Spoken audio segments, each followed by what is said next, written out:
어제 제가 그 백악관 이스트 윙을 원래 건물을 허물고 이제 거기에 볼룸 그 연회장을 만드는 공사하는 이야기를 어제 했습니다. 그래서 그 얘기는 이제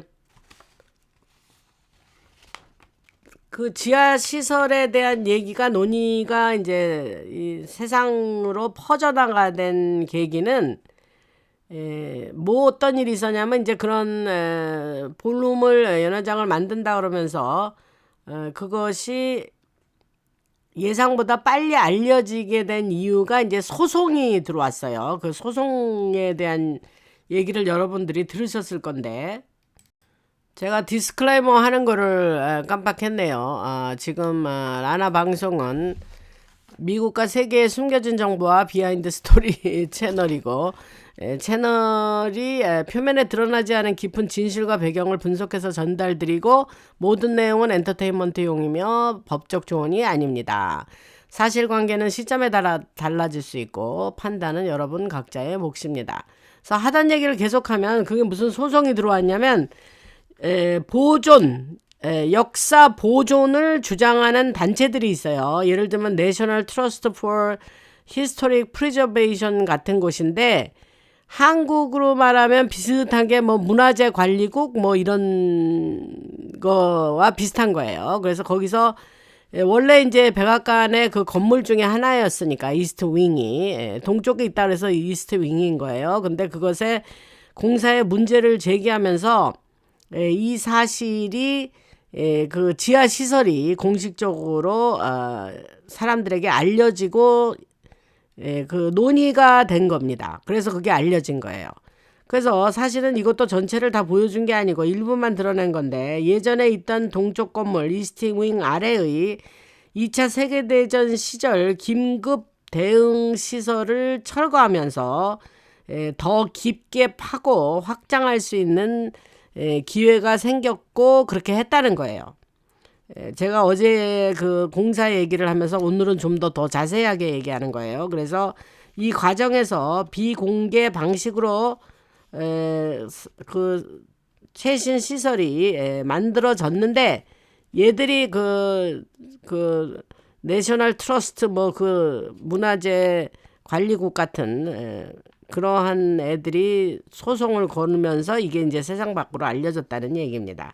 그래서 이러한 새로운 지하 시설의 구조를 좀 얘기하면 이 새로운 시설은 드론 공격을 어제 얘기했죠 제가 드론 공격을 막을 수 있는 구조고 총알을 막는 지상 구조 지상에 총알도 막고 그래서 여러 개의 금융 기록 시스템을 동시에 유지하는 기능이 있습니다. 그래서 이러한 것들을 잘 갖추고 있을 가능성이 높고 그 외에 더 자세한 내용은 비밀이죠. 기밀이죠. classified information일 거란 말이죠. 그래서 이러한 것들이 여러분들한테 이제 알려지게 됐다. 그런 얘기를 하고 그 다음에 기계적인 구조와 실제 운영 방식이 뭐냐면 이건 단순한 이제 무슨 비상사태가 일어났을 때의 단순한 대피소가 아니고 완전히 모든 것을 독립적으로 할 수 있는 그 독립적으로 돌아갈 수 있는 통합된 지휘 중심 시설로 만들어진 거예요. 그러니까 트통이 그 마랄라고에 있다는 그 시설 또 지금 이거는 일종의 그 뭐 시츄에이션 룸 같은 것도 다 같이 있는 무슨 비상사태에 통합된 지휘를 할 수 있는 그러한 시설이다 이 말이죠. 그래서 여기에 그러면 기능이 뭐냐 제가 자세한 말씀 드립니다. 전자기 공격 같은 EMP 그러한 공격이라든가 해킹을 견딜 수 있는 강화된 통신 시스템이 있고 국내 위기 상황에 예를 들면 특히 금융 시스템 붕괴 같은 상황을 얘기하죠. 그럴 때는 군이 민간을 지원할 수 있도록 이미 존재하는 대통령 권한 명령에 따라 빠르게 작동할 수 있는 군 연결 시스템이라든지 이런 기능이 있다는 거예요. 또 이어서 말씀드릴게요. 기존 은행 시스템이 멈춰도 정부 기능이 계속 돌아갈 수 있도록 다른 방식의 금융 처리 시스템과 연결되는 구조 이런 기능이 있고, 또 한 가지는 마지막으로 백악관의 공식 행사와 기능이 지상에서는 계속 유지되면서 아래에서는 이런 핵심 시설이 동시에 조금 아까 말씀드린 그런 게 동시에 작동하도록 만든 이중 구조다. 이 지금 이스트 윙의 지상과 지하에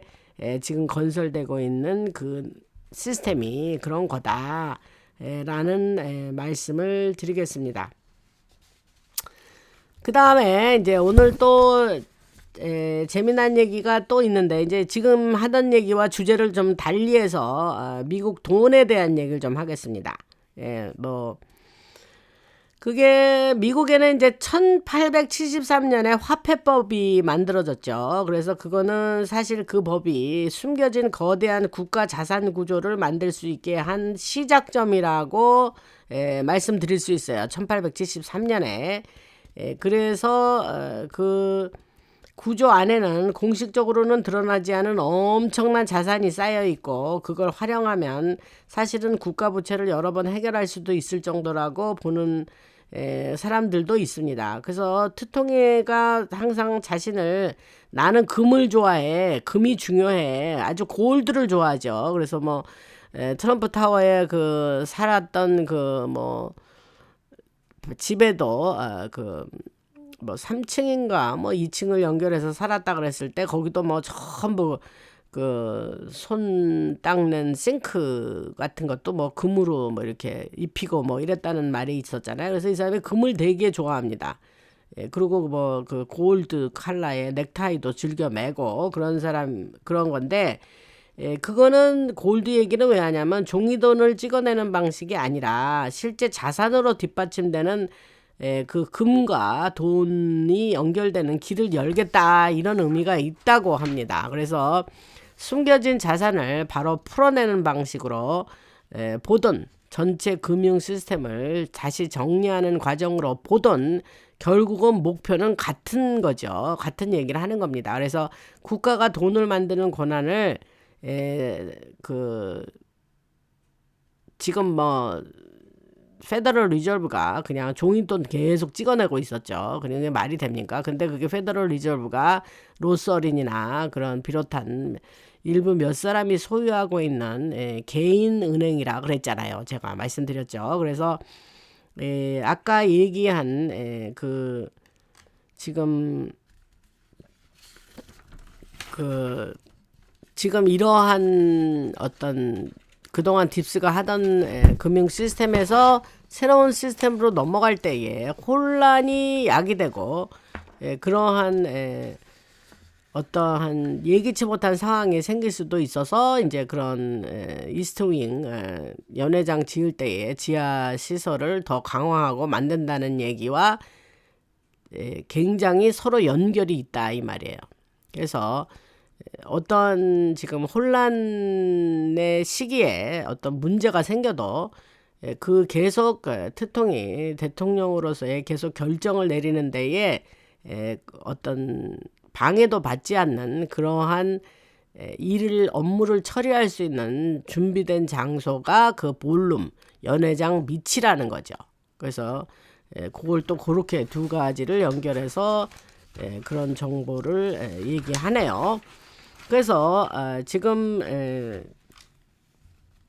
미국의 돈 얘기를 좀 더 하겠습니다. 그게 뭐냐면 트통에 서명이 들어간 새로운 미국 화폐가 준비 중인가 봐요. 이건 뭐 처음 듣는 소리인데, 그래서 트통의 그 시그니처, 그 사인이 되게 유명하죠. 그거 보신 분들 있으시죠? 굉장히 화려합니다. 트럼프 대통령의 사인 그 보신 분들이 있을 거예요. 아주 이 사인이 아주 굉장히 좀, 저는 그 사인 보고 되게 아름답다 이런 생각을 했는데, 그 사람이 그 많은 딜을 했을 거 아닙니까? 계약도 많이 성사시키고 그럴 때 사인도 참 예쁘게 잘 만들어서 저렇게 사인을 하는구나. 이제 그리고 트통이, 제가 여기서 지금 갑자기 생각나는 재미난 얘기가 있어요. 그게 뭐냐면, 사인 얘기하니까 약간 곁길로 나가겠습니다. 이제 그게 무슨 얘기냐면은 트통이 어떤 법안을 마지막에 서명할 때에 그 관련된 사람들을 이제 백악관으로 불러가지고 뒤에다 쭉 세워놓고 앞에 책상에 앉아서 사인을 합니다. 그래서 이를테면 뭐 갑자기 기억나는 거는 뭐 이제 남자가 그 성전환 수술해서 뭐 여자 된 애들 있죠. 그런 남자가 여성 스포츠에 와서 그 경기 못하게 하는 뭐 그러한 법안을 사인을 할 때에 그 사인을 하고 그 다음에 펜이 있어요. 그러면 한 3, 40개 이렇게 그 트레이에 펜이 있는데 그 통 옆에 이렇게 쭉 서 있는 이제 뭐 아이들이랄지 뭐 어른들이랄지 관련된 사람들이 그 백악관의 오벌 오피스에 온 거죠. 그러면 그 펜을 사인하던 하고 난 펜과 그 여러 가지 몇십 개를 이렇게 집어가지고 그 사람들을 쭉 트통이 나눠줘요. 그걸 되게 좋아해요, 트통이. 내가 그거를 관심 있게 봤는데, 근데 그 펜이 뭘까? 근데 그게 펜이 샤피 펜이라는 걸 이번에 알았어요. 그 언제 하냐면 이 마지막에 며칠 한 일주일 됐나요? 그때 백악관에서 캐비넷 장관들 모아놓고 회의할 때에 그 펜에 대한 얘기를 굉장히 길게 하더라고요. 그게 뭐냐면 바이든 때에 그 펜이 하나에 1,000불짜리였대요. 그런데 그게 말이 되냐? 그러면서 내가 이렇게 사람들 이렇게 사인하고 막 몇십 개씩 나눠주는데 그래서 그런데 그 1,000불짜리 펜은 또 막 쓰려 그러면 어떤 때는 잉크가 안 나와가지고 써지지도 않는 적도 있었다는 거예요. 그래 이제 대충 제가 패러프레이즈 하는 겁니다. 들은 얘기를 그냥 기억을 살려서 하는 얘기인데 근데 이 얘기가 되게 재밌어요.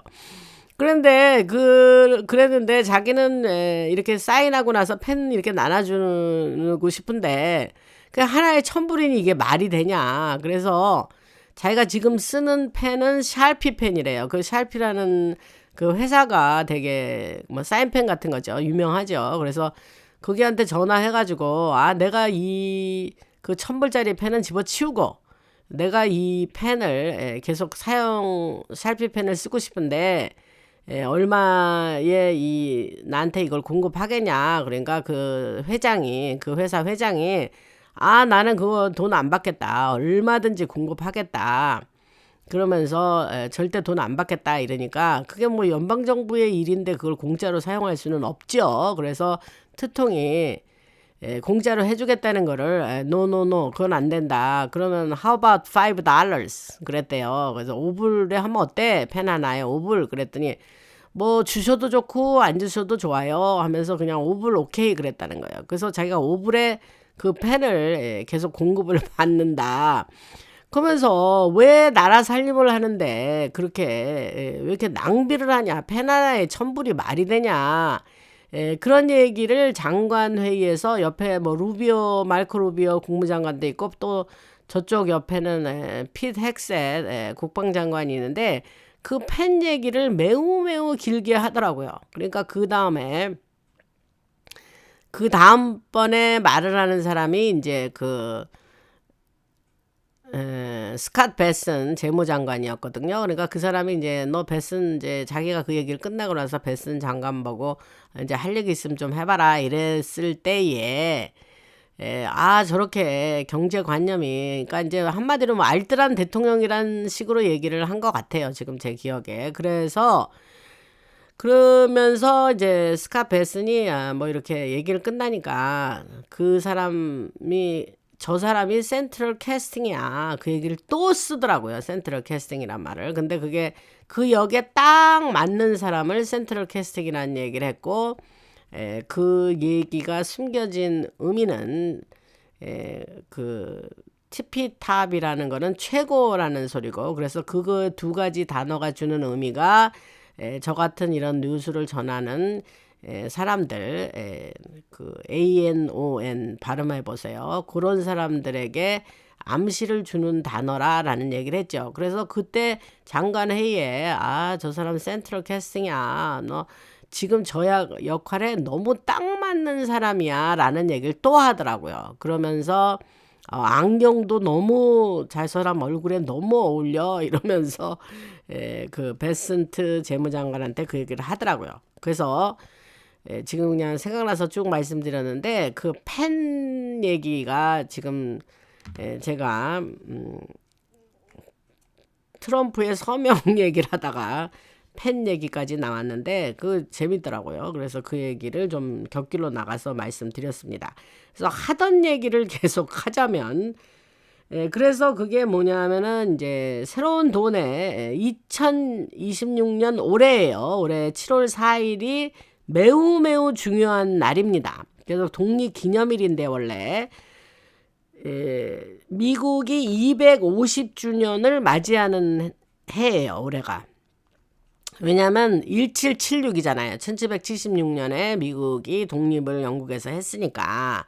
그래서 그 새롭게 돈을 만드나 봐요. 그래서 그 돈에 트럼프의 서명이 들어가는데요.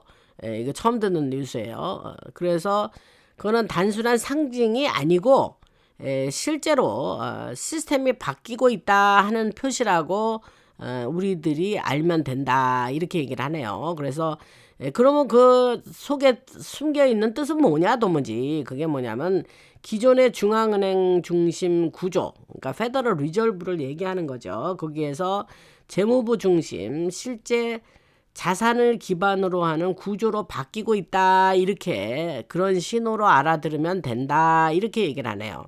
그래서 실제로 그 2026년부터 미국 집회에 현직 대통령인 트럼프 대통령의 서명이 들어간다라는 발표가 있었나 봐요. 저는 이거 뭐 오늘 들은 뉴스에서 들은 건데 뭐 그런 발표가 있었나 봐요. 그래서 제가 워낙 레거시 미디어를 안 보고 안 듣기 때문에 오히려 제가 받는 이런 정보에서 뉴스를 볼 때가 있어요. 그래서 그 말씀을 여러분들한테 드리고 그래서 국제적인 변화와 어떤 연결된 그러한 말씀을 좀 드리면 이제 베네수엘라나 이란 같은 나라에서 이제 기존의 권력이 제거됐죠. 지금 뭐 이란 뉴스는 뭐 오늘 내일 하면서 이제 계속 이렇게 그 속도가 빠르게 진행되고 있는데 제가 지금 녹음하는 게 이제 올라갈 여러분들이 들으려면 한 며칠 후에 듣게 되는데 이란 뉴스가 뭐 이제 제가 그 계속 급박하게 돌아가기 때문에 어떤 새로운 뉴스가 나올 수도 있습니다.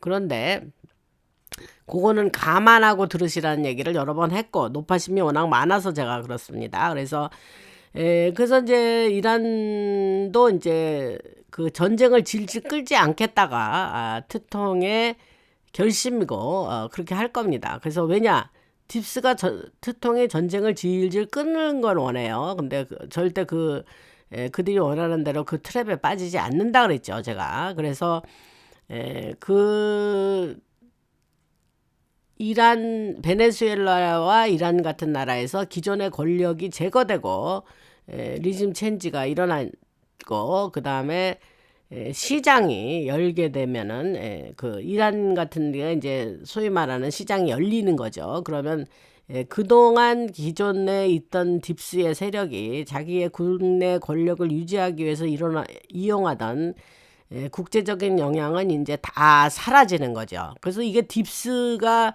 완전히 다 힘을 잃고 완전히 다 영향력이 전혀 없게 되는 일이 베네수엘라 타격했죠. 그 다음에 이란이 완전히 이제 잘 종식이 되면 딥스는 이제 완전히 자기의 그 힘을 잃게 되는 거라는 얘기를 수도 없이 제가 했습니다. 그래서 그 얘기를 한 번 더 여러분들한테 말씀드리고 지금 핵심 개념으로 좀 보면 지금 환경 자체가 완전히 바뀌었죠. 그래서 예전처럼 여러분들이 생각을 하시면 안 되고 제가 이건 단순한 전쟁이 아니라 금융이나 기술이나 이란 전쟁 얘기하는 거예요. 금융이나 기술이나 정보가 섞인 새로운 형태의 충돌이다. 그렇게 생각하시면 됩니다. 그래서 아까 제가 지하 이스트윙 연회장 만드는 거 지하 얘기를 어제 방송에서도 좀 했고 좀 더 보태자면 이 비상시에 국가의 지휘 체계가 무너지지 않도록 유지해서 첫째, 숨겨져 있던 자산을 공개하고 누구? 딥스의 자산 그걸 공개하고 투명하게 돈이 움직이게 만들면서 기존의 딥스의 권력 층이 더 이상 돈을 맘대로 가져가고 지들끼리 맘대로 유용하면서 돌리고 세탁 못하게 하고 그렇게 하는 일을 못하게 하겠다는 거예요. 그런 게 지금 트통과 흰모자가 하려고 하는 일인데 그러한 일을 수행할 때에 연회장 위에 만들고 그 밑에 지하에 그러한 여러 가지 일을 원활하게 할 수 있는 그러한 시설을 지금 만든다는 거예요. 무슨 말씀인지 이해하셨기를 바랍니다. 그래서 지금은 연회장에 있는 위에 있는 연회장은 이 겉을 가리기 위한 하나의 커버나 껍데기 이렇게라고 생각하시면 됩니다. 그래서 진짜 중요한 구조는 그 지하에 아래에 있는 거고 바로 그 아래에 있는 거고 그건 마지막 단계에서 모든 것을 대비하기 위한 안전장치다. 그렇게 생각하시면 됩니다. 그래서 이 기존 세력은 자기들이 가진 모든 수단을 다 써서 그것을 막으려고 하지만 미안하지만 그거는 이미 시설이 이미 다 준비가 되었고 매우 빠른 속도로 건설이 지금 진행 중에 있습니다. 트통이 아주 일사불란하게 아주 빠른 속도로 지금 그거를 짓고 있어요. 그리고 이런 변화는 중간에 끊기지 않고 계속 진행돼야 되기 때문에 그러고 금융 시스템이 완전히 바뀌는 순간에도 최종 결정을 내리는 권한이 계속 유지되어야 하는데 그런 거에 그 연회장 밑에 있는 지하 시설이 그러한 중요한 역할을 이멀전시가 혹시 생기더라도 그런 거에 영향을 받지 않고 지하 시설이 중요한 역할을 할 거라는 얘기죠. 그리고 이제 여러분들이 좀 아셔야 될 게 뭐냐면 이제 이게 코이니지 액트 오브 1873 그래가지고 이게 1873년에 만들어진 법인데 민트법입니다. 네 번째 만들어진 화폐법이에요. 그래서 미국 역사에서 아주 중요하고 논란이 많은 법이죠. 그래서 왜냐하면 이 법이 오랫동안 미국이 사용해온 방식, 즉 금과 은을 같이 돈으로 쓰던 구조를 사실상 이 1873년 이 법으로 사실상 끝내버린 거예요. 금과 은을 같이 돈으로 쓰던 구조가 없어진 거예요. 그래서 그전에는 어떻게 했냐면 금과 은을 일정한 비율로 정해서 둘 다 돈으로 사용할 수 있었거든요. 근데 이 법이 통과된 이후로 실제적으로 금 중심의 시스템으로 바뀌게 됩니다. 그러면서 은이 이제 조용히 드랍이 되는 거죠. 그래서 이 법은 1873년 2월 12일에 조용히 통과가 되고 그랜트 대통령이 서명을 하면서 발효가 됐죠. 그래서 그 내용을 보면은 어떠한 것이 변했냐면 그동안 있었던 거와 달리 변한 걸 말씀드리면 화폐를 만드는 규칙을 전반적으로 바꾸고 일반 은으로 만든 달러를 자유롭게 만들 수 없게 합니다. 그리고 은은 아주 작은 금액에서만 제한적으로 돈으로 인정하고 대신 아시아 무역용으로 트레이드 달러라는 새로운 은화를 만들게 됩니다.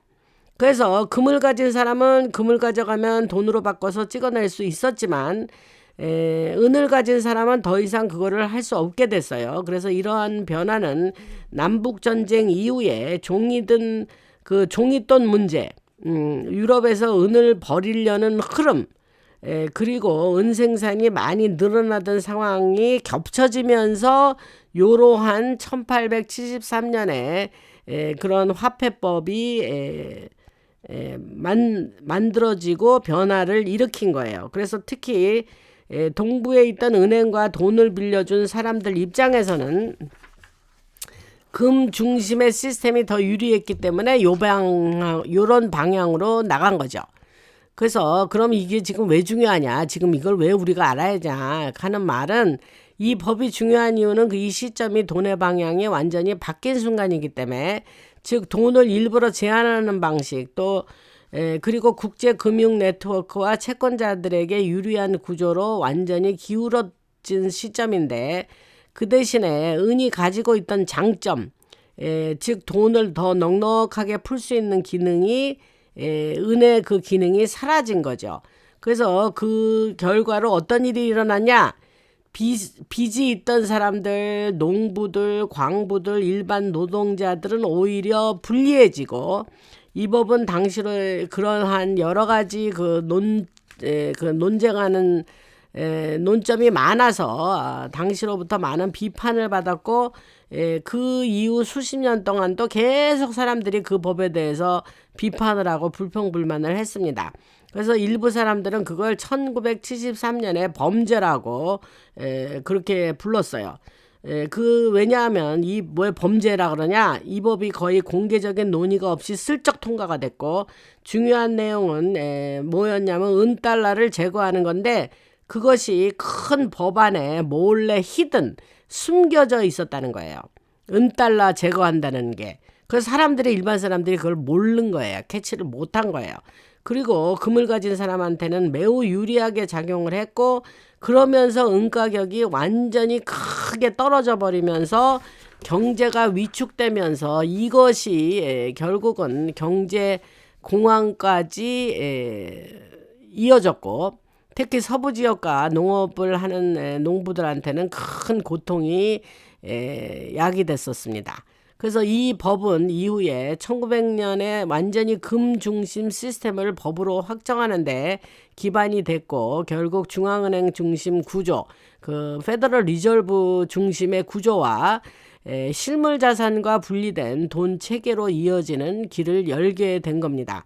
그러면 지금 상황에서 그럼 이 얘기를 또 왜 하느냐? 그거는 뭐냐면 요즘 이야기되는 여러 가지 일들 그 눌려있던 자산 가격이 다시 올라가고 자산을 디지털 형태로 바꾸는 시대고 금과 은 가격의 기준을 다시 정하려는 논의가 있으며 실제 자산으로 뒷받침되는 금융 시스템을 만들려는 움직임이 있는 지금 이러한 이야기들이 있는 때에 다시 지금 이런 것이 언급이 된 거예요. 그래서 1973년 그 법은 하나의 시작점으로 본다면 즉 우리가 돈을 일부러 제한하고 통제하기 쉽게 만든 구조의 그게 출발점이었잖아요. 그래서 그런 구조를 계속 150년 정도 유지해 왔는데 만약 이걸 되돌리게 되면 다시 금이나 은 또는 다른 자산 기반으로 더 넓게 돈이 풀릴 수 있는 길이 열리기 때문에 그런 얘기가 다시 언급이 된다는 거예요. 이거 지금 중요한 얘기죠. 근데 이 현재 이런 얘기를 이해하려면 여러분들이 그 역사를 알아야 되겠기 때문에 제가 지금 이런 역사를 말씀을 드린 겁니다. 그래서 뭐 오하이오의 상원의원 이라든가 존 제이 낙스라든가 존 셔먼이라든가 헨리 리찰드라든가 이러한 사람들이 그 법을 만들고 이제 그 법이 통과되는데 핵심적인 역할을 했던 자들이죠. 그 다음에 아까 말씀드린 대로 반대했던 사람들 또 비판했던 사람들은 서부 지역에 은을 캐던 사람들 그 다음에 농부들 그 다음에 일반 국민들의 입장을 대변하던 정치인들 이런 사람들은 반대했어요. 그래서 1896년에 금의 십자가라는 제목을 가진 연설을 하면서 은을 다시 자유롭게 돈으로 쓰자는 주장을 강하게 밀어붙인 사람들이 있는데 그 중에 한 사람이 윌리엄 브라이언이라는 사람이 있는데 또 처음에는 이 지금 은이 지금 다시 우리한테 그 역할을 하기 위해서 대두되는 등장하는 지금 시점입니다, 여러분. 그래서 그러면 트럼프 대통령이 지금 하는 것과의 연결은 어떻게 되냐? 그게 뭐냐면 예를 들면 트럼프 대통령이 1973년 법을 직접 없애거나 그걸 목표로 한다는 그러한 얘기를 한 적은 없습니다. 하지만 큰 방향에서 보면 생각의 출발점이 트통의 생각과 비슷하지 않나 이렇게 우리가 얘기하는 거죠. 왜냐하면 트통이 계속해서 뭐라 그랬냐면 미국을 암호화폐 중심 국가로 만들겠다 그러고 자신을 금은 중요하다고 생각하는 사람이라면서 실제 자산 기반 시스템을 지지하고 각주에서는 금이나 은을 돈처럼 쓰게 하려는 법 같은 거를 지지하고 디지털 자산 규칙을 명확하게 만들려는 그런 생각을 항상 얘기하니 그런 거와 지금 제가 아까 말씀드린 은을 다시 그 금과 은을 다시 그러한 자산으로 만들겠다, 이용하겠다라는 것과 좀 맞아떨어지고 일치하지 않나 이런 차원에서 트로통이 그동안 계속 말하던 거를 제가 정리해서 말씀을 드렸고 여러분들이 이런 거를 알고 계시면 앞으로 이거 뭐 금이나 은이나 뭐 지폐나 뭐 우리가 하여튼 돈에 대한 얘기죠. 그리고 사람들이 자기 주머니 사람들이 자기가 돈의 흐름이라든가 이런 것을 가장 중요시하게 생각을 하기 때문에 제가 이런 뉴스를 여러분들한테 드리는 겁니다. 그래서 결국 목표는 뭐냐? 하나다.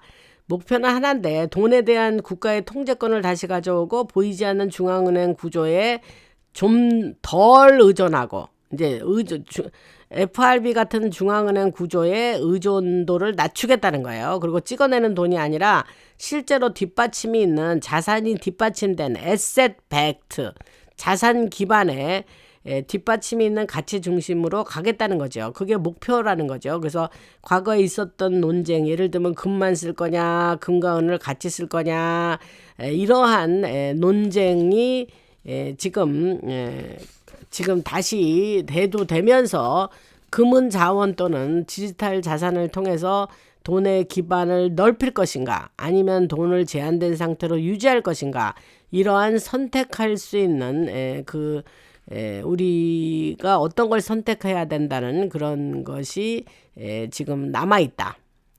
그 얘기를 드리고 그래서 뭐 계속하자면 뭐 1873년 죄송합니다. 1873년 법이 남긴 영향을 말씀드리면 이 법이 돈을 금 중심으로 제한하면서 돈을 빌려준 사람들과 은행 쪽에 유리한 구조를 굳히는데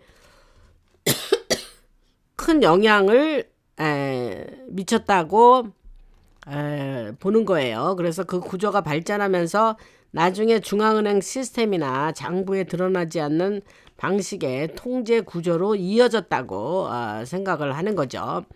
그래서 지금의 변화가 왜 그러면 그 구조를 흔들고 있느냐. 지금 나오는 움직임들이 뭐냐면 실시간으로 돈이 움직이는 시스템이잖아요.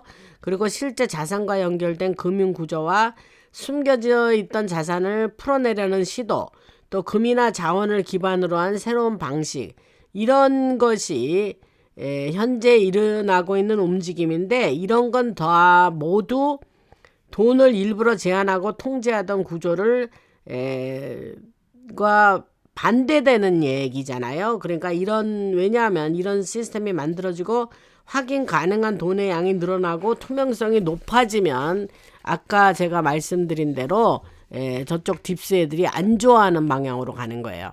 그래서 이건 복잡한 얘기가 아니고 트통이 예를 들면 재무부 중심으로 신호를 보내고 새로운 만들어지는 화폐에 자신의 사인 서명을 집어넣고 자산을 가진 나라들과 시장을 연결하는 움직임을 보이면 그게 현재 일어나는 움직임인데 그런 것들이 다 모아져서 1873년 그 민트법 네 번째 화폐법 통과 이후로 그렇게 은도 사라지고 이제 그렇게 된 건데 그 이후에 계속 지금까지 유지되어 온 구조에 맞서서 딥스의 구조에 맞서는 거죠.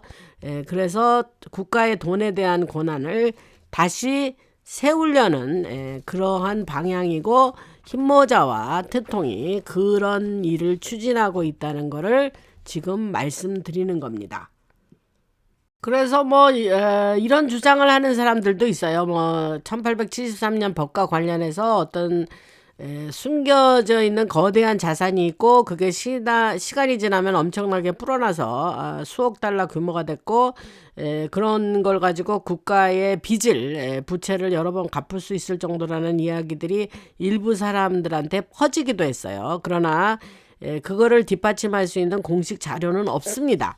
특히 이 법 자체가 그런 숨겨진 국가자산 구조를 만들었다고 직접 연결되는 증거가 없기 때문에 그냥 이거는 화폐 제도를 바꾼 법이고 그것은 요즘 이야기되는 자산 가격 재평가나 금융 시스템 변화 같은 거를 그 과거에 금과 은을 제한했던 것에 대해서 하나의 옛날처럼 제한하지 말고 아예 그 1873년 전에로 돌리는 그런 과정으로 그런 것이 무브먼트가 지금 일어나고 있다 이렇게 이해하시면 됩니다.